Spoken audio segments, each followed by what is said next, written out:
गोरु बोझेई पिकअप गाड़ी धक्कार जड़े मृत 3 गुरुतर। रायगड़ा गोरु बोझेई मैक्स पिकअप गाड़ी धक्कार जड़े व्यक्ति मृत्युवरण करथिबा बेले 3 जन गुरुतर भाव आहत होइछन्ति। दुर्घटनाटी शेषखाल थाना अंतर्गत जगन्नाथपुर छकरे घटी।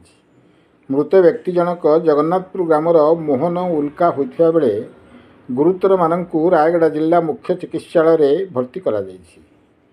आज सकाळ 11 घटिका समय 4 जन जगन्नाथपुर छकरे ठिया होइथिबा बेले एक गोरु बोझेई पिकअप भ्यान आंध्र को गोरु चालाण करुथिबा बेले द्रुत गति रे धक्का देइथिला। फल घटनास्थल रे ही मोहन मृत्युवरण करथिला।